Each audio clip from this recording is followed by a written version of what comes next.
갈 길을 가는 줄로 아나 헛된 길로 사망의 길로 가고 있었던, 가야만 했던 우리를 긍휼히 여겨주신 하나님 아버지, 오늘도 그 크신 긍휼과 그 선하심과 인자하심을 저희가 바라보며 맛보고자 하며 그 은혜 안에서 살고자 이 시간도 주님만을 바라보니 이렇게 악하고 연약하기 그지없는 우리로 하여금 언제나 주님을 바라볼 수 있도록 허락하셨사오니 오늘도 그 은혜 안에 우리가 거하게 하옵시고 그 은혜를 구하게 하옵시고 우리의 어두움을 늘 밝혀주시는 주님을 의지하며 우리 각자 처한 상황에서 잘못된 선택하지 않고 하나님께서 주시는 지혜 안에서 선한 결정으로 하나님을 섬기며 사는 하루를 살게 하여 주시옵소서. 예수님의 이름으로 기도합니다. 아멘.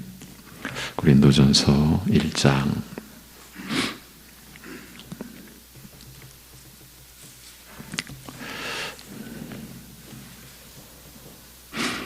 고린도전서 1장 17절에서 25절까지 같이 보시겠습니다.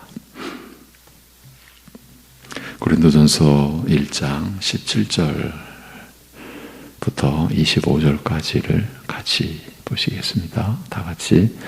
그리스도께서 나를 보내심은 세례를 베풀게 하려 하심이 아니요 오직 복음을 전하게 하려 하심이로되 말의 지혜로 하지 아니함은 그리스도의 십자가가 헛되지 않게 하려 함이라. 십자가의 도가 멸망하는 자들에게는 미련한 것이요 구원을 받는 우리에게는 하나님의 능력이라. 기록된 바 내가 지혜 있는 자들의 지혜를 멸하고 총명한 자들의 총명을 폐하리라 하였으니 지혜 있는 자가 어디 있느냐, 선비가 어디 있느냐, 이 세대의 변론가가 어디 있느냐. 하나님께서 이 세상의 지혜를 미련하게 하신 것이 아니냐. 하나님의 지혜에 있어서는 이 세상이 자기 지혜로 하나님을 알지 못하므로 하나님께서 전도에 미련한 것으로 믿는 자들을 구원하시기를 기뻐하셨도다.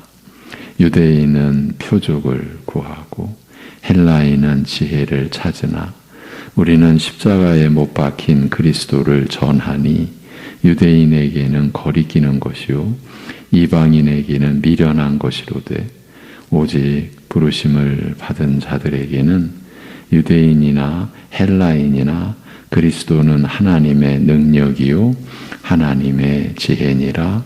하나님의 어리석음이 사람보다 지혜롭고 하나님의 약하심이 사람보다 강하니라. 아멘. 19절에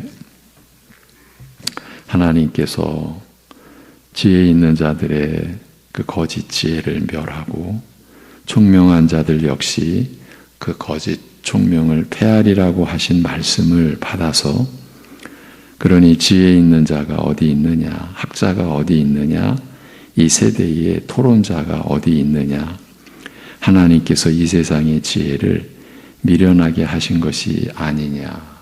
이렇게 사도가 고린도 교회를 향하여 되묻고 있는 내용이 20절 말씀입니다. 말의 지혜를 따라서 그리스도가 아닌 사람에게, 어떤 지도자에게 자신이 속한 것으로 믿고 있는 자들을 향한 책망 가득한, 아울러 탄식이 가득한 질문인 것입니다. 이런 진술을 하고 있는 사도 바울의 의도는 분명합니다. 한마디로 말하면 자신에게 속한 자가 되어서는 안 된다. 이 말을 하는 거죠. 사도는 지금 17절에서 그리스도로부터 오직 복음을 전하도록 보내심을 받은 자신이 말의 지혜로 하지 아니함은 그리스도의 십자가가 헛되지 않게 하려 함이라고 한 진술을 따라서 왜 말의 지혜로 복음을 전하면 그리스도의 십자가가 헛되게 되는 것인지, 그래서 왜 말의 지혜로는 복음을 전할 수 없는지 바로 이 점에 대해서 설명을 해가고 있는 것입니다. 그리고 20절에서 그 설명을 하나님께서 이 세상의 지혜를 미련하게 하신 것이 아니냐는 되물음으로 마무리합니다. 사도는 지금 하나님께서 이 세상의 지혜를 스스로 지혜롭다 그렇게 내세우는 그 지혜를 어리석게 만드신 것이 아니냐. 그러니 복음을 전하는 일에서 말의 지혜가 무슨 의미가 있겠으며 무슨 소용이 있겠느냐. 그런데 너희는 어찌하여 사람을 따르고 사람에게 자신이 속했다고까지 하고 있느냐. 그렇다면 말의 지혜로 너희가 그리스도의 십자가를 깨닫고 구원을 받았다는 것이냐? 이런 얘기를 하고 있는 것입니다. 그런 뒤에 21절이 이어지는데 본래는 왜냐하면 하나님의 지혜 안에서 세상은 지혜를 통하여 하나님을 알 수 없으므로 하나님께서는 선포의 어리석음을 통하여 믿는 자들을 구원하시기를 기뻐하셨기 때문이다 라고 되어 있어서 20절과 연계해서 보면, 그러니까 20절과 떨어지지 않고 20절에 그 내용의 이유를 제시했으니까 20절과 연계해서 보면 이렇게 됩니다. 지혜 있는 자가 어디 있느냐? 학자가 어디 있다고 하느냐? 이 세대의 토론자가 어디 있느냐? 하나님께서 이 세상의 지혜를 미련하게 하신 것이 아니냐? 왜냐하면 하나님의 지혜 안에서 보면 세상은 지혜를 통하여 하나님을 알 수 없으므로 하나님께서는 선포의 어리석음을 통하여 믿는 자들을 구원하시기를 기뻐하셨기 때문이다 라는 것입니다. 그러니까 세상이 자기 지혜를 통해서는 하나님을 알 수 없으니 하나님께서 선포의 어리석음을 통하여 믿는 자들을 구원하시기를 기뻐하셨기 때문에 바울 사도가 그래서 하나님께서 이 세상의 지혜를 어리석게 만드신 것이 아니냐고, 그러니 지혜 있는 자, 학자, 토론자가 어디 있느냐고 묻고 있는 것입니다. 그러므로 이 문맥에서는 세상의 지혜를 통해서는 하나님을 알 수 없으므로 하나님께서 전도에 미련한 것을 통하여 믿는 자들을 구원하시기를 기뻐하셨기 때문이라는 이 내용이 요점이 된다고 할 수 있습니다. 그러니까 앞에 17절에서 그리스도로부터 오직 복음을 전하도록 보내심을 받은 사도 바울 자신이 사도라 할지라도 말의 지혜로 하지 아니함은 그리스도의 십자가가 헛되지 않게 하려 함이라고 한 것이 바로 이 점 때문이었다. 21절에 이 말씀 때문이었다는 것입니다. 그러니 하나님께서 선포의 어리석음, 곧 전도에 미련한 것을 통하여 믿는 자들을 구원하시기로 하셨고 또한 이를 기뻐하셨다는 것을 알고 있는, 이 점을 확신하고 있는 사도로서 어찌 자신의 말의 지혜를 가지고 행세할 수가 있었겠습니까? 달리 말하면 바울 사도가 어떻게 전도에 지혜로운 것을 찾을 수가 있었겠으며 또한 그것을 어떻게 말의 지혜로 나타낸다고 할 수 있었겠습니까?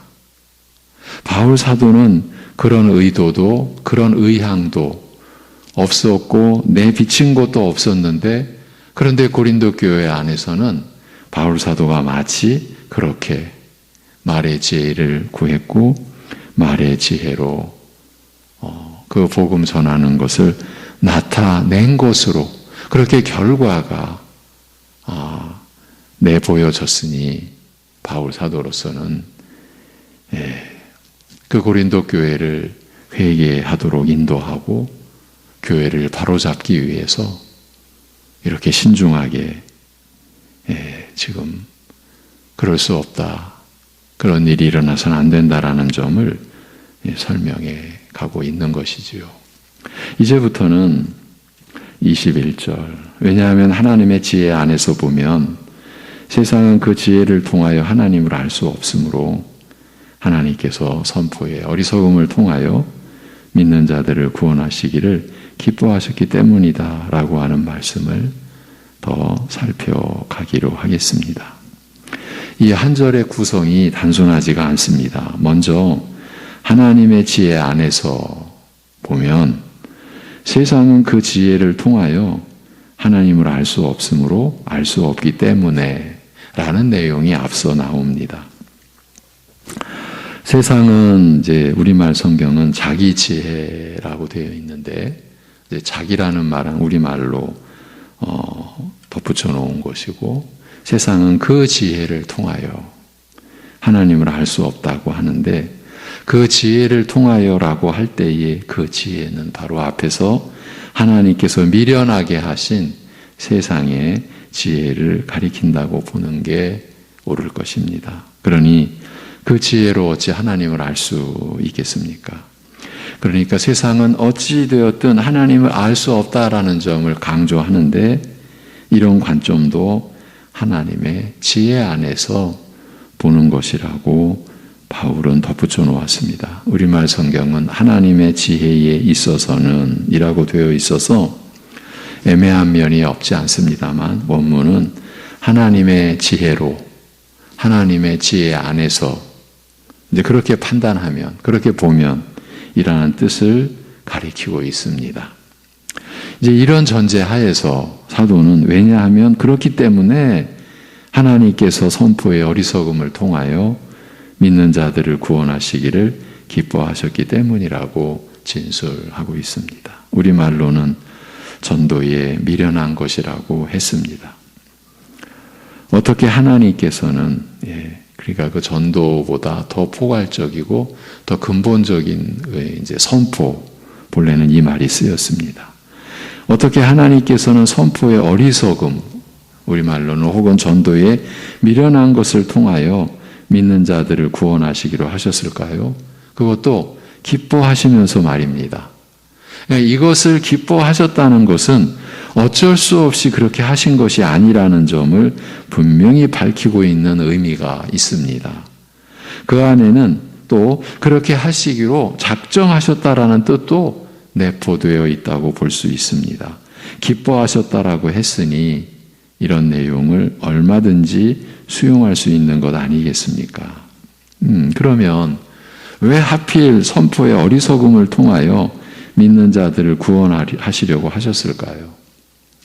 이 의문에 대한 이해를 그 뒤에 이어지는 구절에서 찾을 수 있지 않을까 싶습니다. 왜냐하면 이 원문 표기를 보면 21절 뒤에 이어지는 22절부터 24절까지가 한 문장, 하나의 문장으로 되어 있고 그 전체가 이 세 절 전체가 21절을 받쳐주는 21절을 보충 설명해 주는 구조로 되어 있기 때문입니다.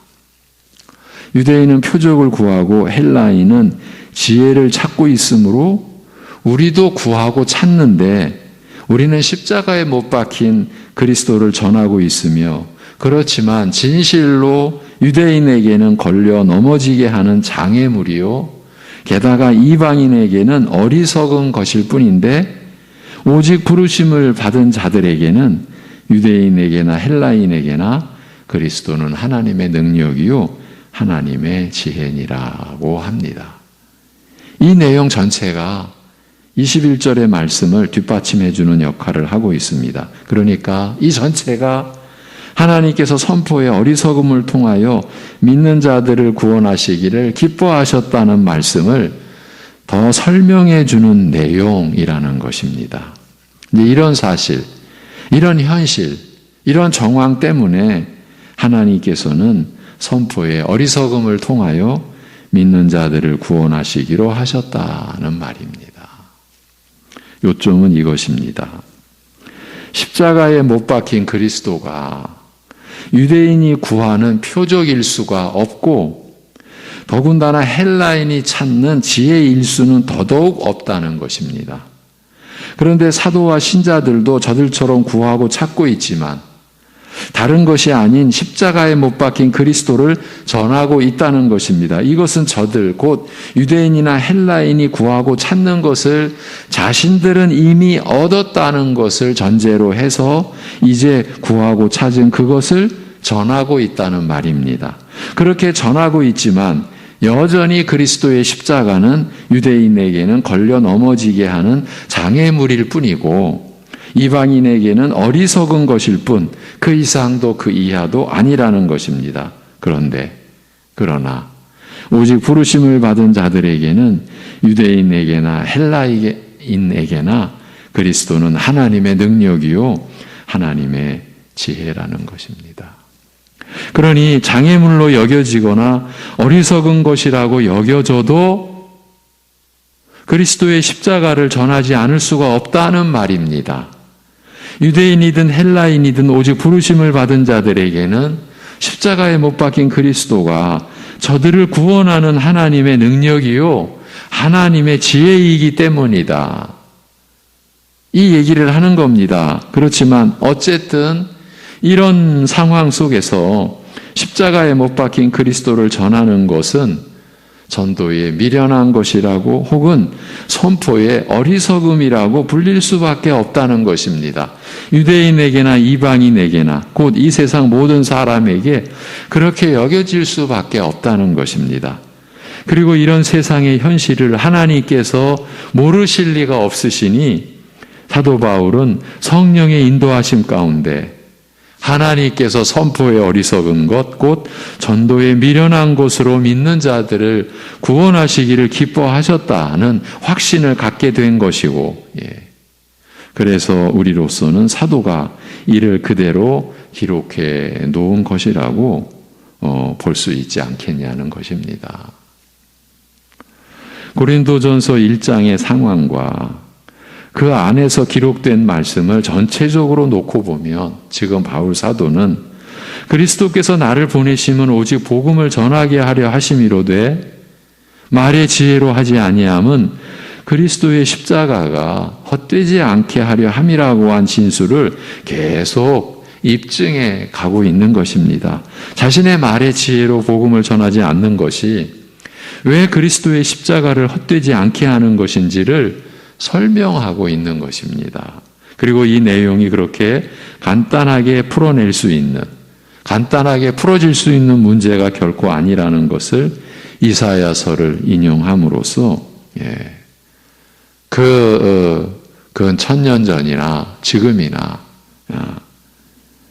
영적인 그 실체가 어떻다라는 것을 더 구체적으로 밝히기도 했고 최종적으로는 하나님께서 선포의 어리석은 것, 그 전도에 미련한 것으로 믿는 자들을 구원하시기를 기뻐하셨다는 이 경이로운 역설의 진실까지 사도가 제시해야 했던 것입니다.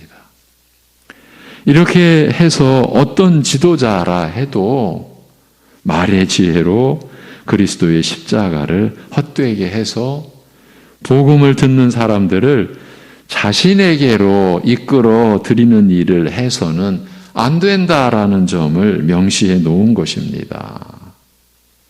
우리가 이 며칠 동안 생각해 본 대로 안타깝고 또한 두려운 사실은 오늘날 교회가 보여주는 모습은 이런 말씀을 훌쩍 뛰어넘고 있다는 점입니다. 말씀의 사역자나 교인들이나 말의 지혜를, 말의 능력을 구하고 찾고 있기 때문입니다. 우리가 복음을 전하며 말의 지혜로 하지 아니함은 그리스도의 십자가가 헛되지 않게 하려 함이라는 이런 말씀을 멸시하기까지 하고 있는 것은 아닌지 모르겠습니다. 못해서 그렇지, 제대로 못해서 그렇지, 얼마든지 말의 지혜로 사람을 끌 수 있고, 모이게 할 수 있고, 또 사람을 얻을 수 있기도 하는 것을 왜 금하려고 하느냐고 하면서 말입니다. 이쯤 되면은 고린도전서 1장을 그냥 덮어버리는 것이죠. 그냥 무시하는 것이죠. 얼마든지 제대로 못해서 그렇지 말의 능력이 있는데 말의 지혜로 얼마든지 사람의 마음을 끌어낼 수가 있는데 왜 못하게 하느냐. 말의 지혜로 현대 교인들을 얼마든지 위로하고 그래서 믿음 위에 세울 수 있지 않느냐. 이렇게도 나올지 모르겠습니다. 이런 면에서 보면 고린도 교회의 상황은 그저 초보 단계였지 않나 싶기도 합니다. 오늘날은 더 교묘하게, 더 지혜롭게, 물론 거짓 지혜죠. 더 지혜롭게 말의 지혜를, 말의 능력을 구사하는 사람들로 인하여 교회가 지배당하는 구조가 되었지 않나 싶기도 합니다.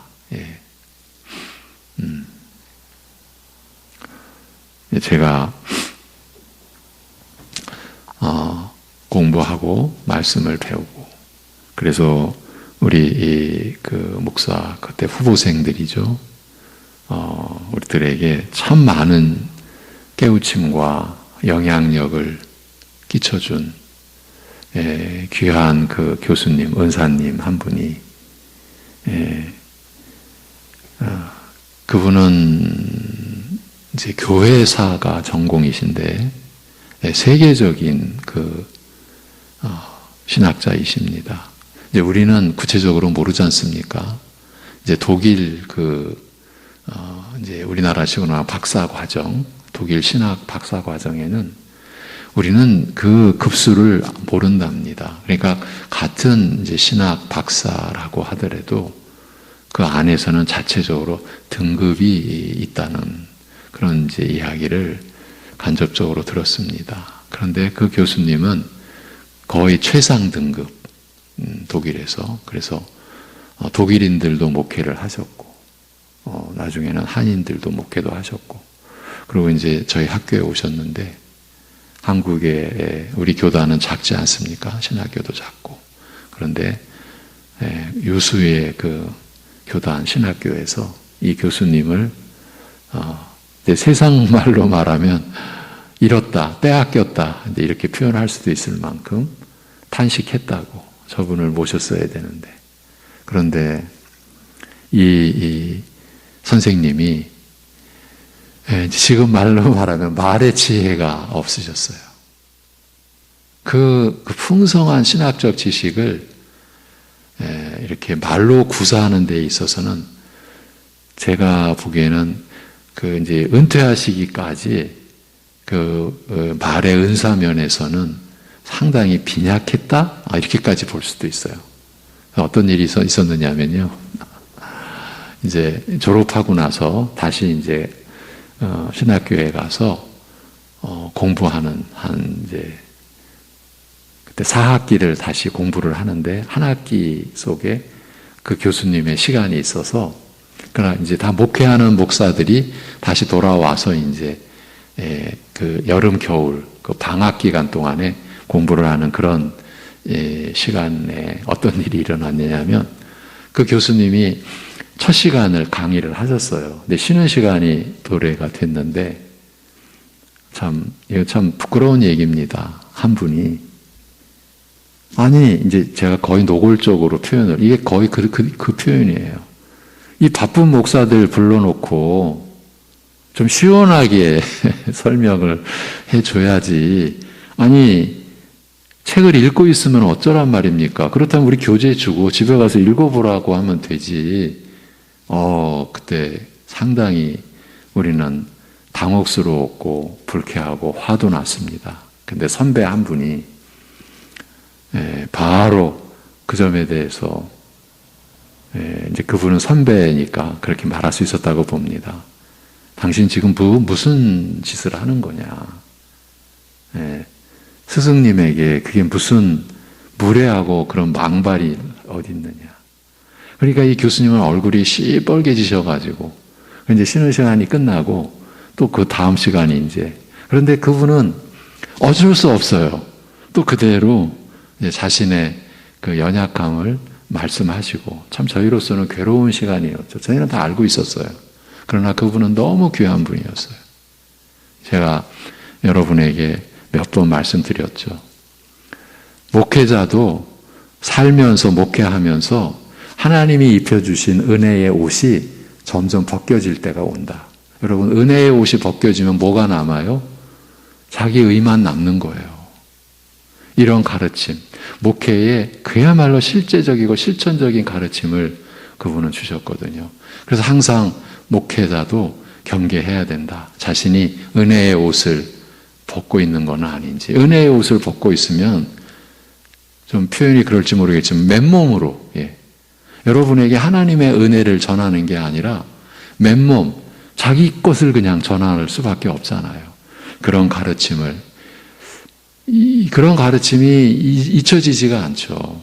이제 그런 교수님인데, 결국은 쉬는 시간에 그런 참 어처구니 없는 일을 겪으셨지만, 두 번째 시간 또, 죄송하다고, 우리 아들 같은 제자들에게, 죄송합니다. 그리고 또 읽으시는 거예요.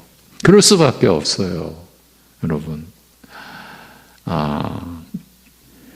저는 오늘날, 그 한 가지 사례 가지고 그렇게 볼 수는 없지만, 그것도 이제 연관된 것 같습니다. 오늘날은 더 교묘하게 말의 지혜를, 말의 능력을 구사하는 사람들로 인해서 교회까지도 지배당하는 구조라고 해도 그렇게 크게 과장되거나 잘못된 말은 아니지 않을까.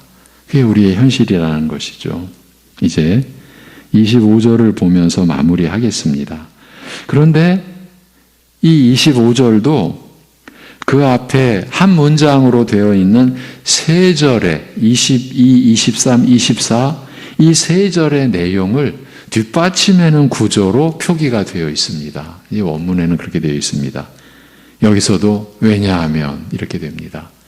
왜냐하면 하나님의 어리석음이 사람보다 지혜롭고 하나님의 약하심이 사람보다 강하기 때문이다. 이렇게 기록되어 있는 구절입니다. 연결된 전체를 이어보면서 마치겠습니다.